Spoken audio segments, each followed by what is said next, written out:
Hi, writers. You've been busy bringing your stories to life. You've done this by making your characters talk and by showing your characters' feelings. Today, I'm going to teach you another way to bring your stories to life, and that's by making your characters move with body movements. A great way for writers to practice making their characters move is by acting it out. So let's do this work together. I'm back to my story, Sophia and the Playground Problem. And as we're reading the story, when we get to the parts of the story where the characters are going to be moving, we can act out what they're doing and then make sure we write those movements and include them in our piece. So I'm going to start reading. Sophia and the Playground Problem. Sophia, Abigail, and James love to play fairy tales on the playground after school. Oh, love to play fairy tale dragons. Are they moving yet in the story? Not yet. Every day, they went to the tallest tower. Are they moving yet? Well, when it says went is like a movement. That's an action. But how did they get up to the tallest tower? What did they do to get there? Went is kind of a boring word. I'm going to cross out went. And let's try this together. Everybody stand up. Pretend that you're on a playground and that you're trying to get to the tallest tower. What are you doing to get there?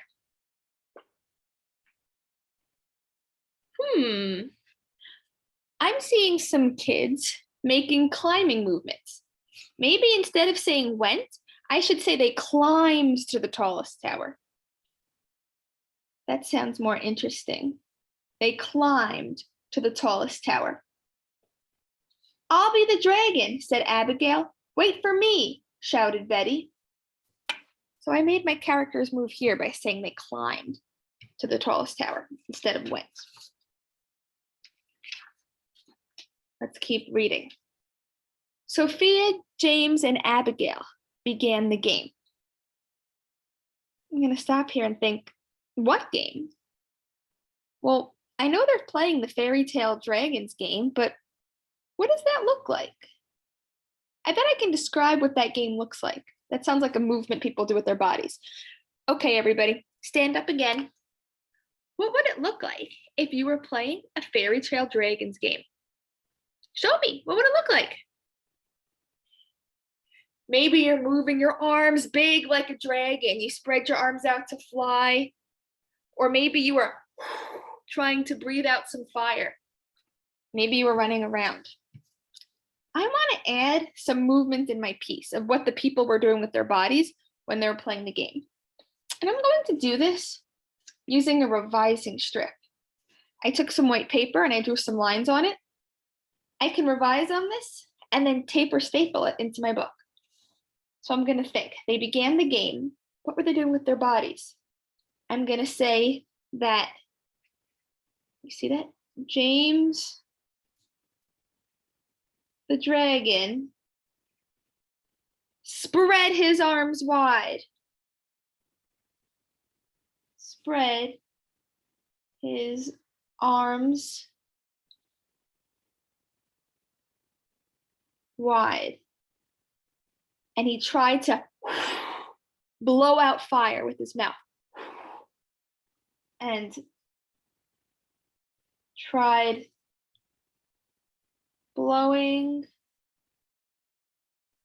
out fire. Now I can just tape this revising strip into my piece like this. I'm going to tape it right here. And when I want to read the words under it, I can just lift it up and read those words. That's what's great about a revising strip. You can cut this out of blank paper, or if you don't have extra blank paper, you could use a Post-it note too. So do you see what I did? I added in some character movements, what the characters are doing with their bodies as I was rereading my piece. So writers, here's your job today. Go back and reread through your piece. Are there any places where you could make your characters move? What are their bodies doing in the piece? Time to go back and do some revising. Off you go.